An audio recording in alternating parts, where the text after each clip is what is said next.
อุกรอบขนาดเลยอ่ะอาการร้อนร้อนเนี่ยใครอยากกินอะไรอย่างแบบเย็นๆชื่นใจนะเนี่ยแดงแต่อ้อเห็นก็แบบอุ้ยแบบไม่ได้จู้เนาะนี่ป้ามากินกันโหวางนี่ก่อนเนาะใครอยากขนาดเลยกลายเป็นห้อนอ่ะขี้กับโบมาเดทไปแล้วนะเจ้านี่มาเดทซุปเจ้าโบไปแล้ว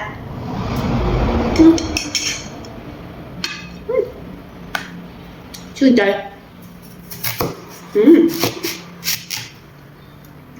ไม่ได้เลยกินไปเล่าจะกลับมาเจ้า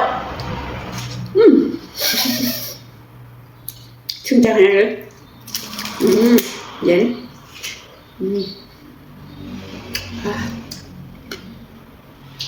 อากาศจะหอนไปไหนเจ้าประเดี๋ยวเชียงหายมันนานเลยใครไม่กลับไม่เห็นเลยมันกินด้วยกันมั้ย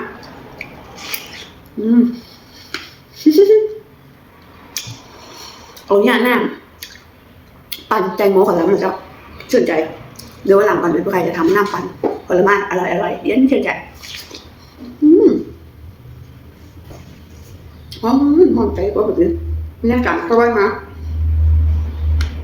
ใครอยากเปลี่ยนอย่างแบบชื่นใจเนี่ยหวานๆเย็นชื่นใจก็เลยแบบเลิกกินผลไม้แทนคนละแล้วกินน้ำตาลไปนี้เลยแล้วกินน้ำตาลเยอะไปนี้แล้วจะย่างเขาอะแกเร็วมากกว่าเซลล์จะอักเสบไปแล้วเพราะอย่างนั้นแล้วน้ำตาลอะบอกได้ดีต่อสุขภาพของเจ้าบอกว่าจะอยู่ในรูปแบบของอาหารขนมหรือว่าในรูปแบบของผลไม้เหมือนกันนะเจ้าถ้ากินเยอะก็นะเจ้าแต่ว่าเขาก็ต้องกินนะเจ้าหลังจากต้องการสารอาหารครบ5 มื้อแล้วแต่เขาไม่ได้กินถึงวันเนาะค่ะชื่นใจเนาะคือเรื่องเรา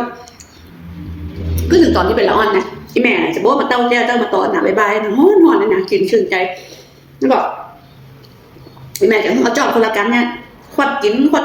นะเจ้าจนหมดเลยเจ้ากินเก่งมาละอ่อนน้อยเนาะกินแล้วก็โอ้กระเป๋าเจ้ามาขวบหัวเล่นกันนะเจ้าต้องปีถึงน้องหวนนี่เจ้าคิดถึงไว้เจ้านี่กับแสดงว่าเท่าขนาดแล้วนะเจ้าที่ไหนเป็นเหมือนกันน้องแต่ก็คือนะเจ้าละอ่อนหวนดิชื่นใจอ่ะ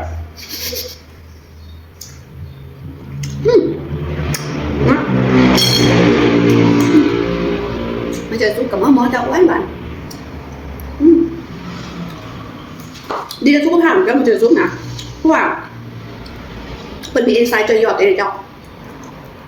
ระบบขับถ่ายระบบขับถ่ายดีมากเลยเป็นมีเอนไซม์ในการจอยเจ้าดีมากมีใครชอบกับรสชาติอร่อยด้วย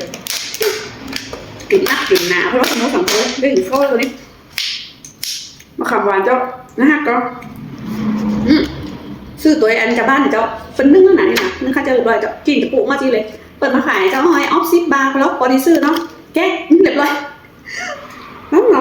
ำปีบุกขายซื้อ10 กล่องแล้วก็ปีบุกขายเอามา5แล้วก็แบงค์ที่เป็นสาวแล้วก็แบงค์เธออีแม่เจ้าก็คือยายเจ้าให้มา5 กล่องผู้สั่งเห็นเจ้าอยู่บ้านนอกนะบอกแบงค์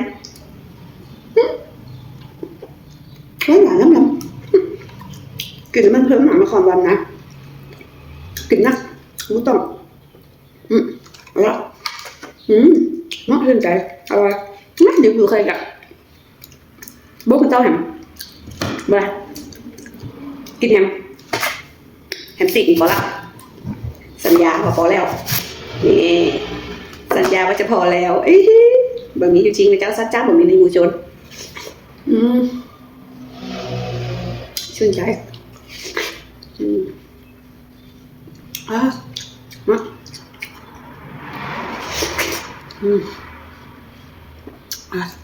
หน้าตามันหอนๆไปกินเดี๋ยวชื่นใจนะเจ้า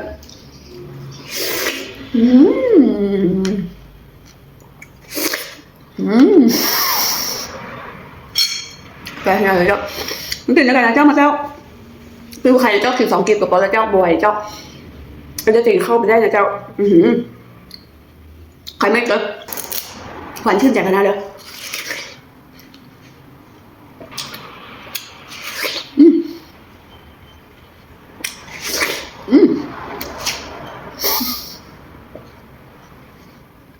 bây giờ đượcมากินด้วยกันนะเจ้า ชื่นใจหายห้อนเลยนะเจ้าแตงโมเจอได้นะเจ้าลองก่อนนะเจ้าขายรอดในที่สุดเลย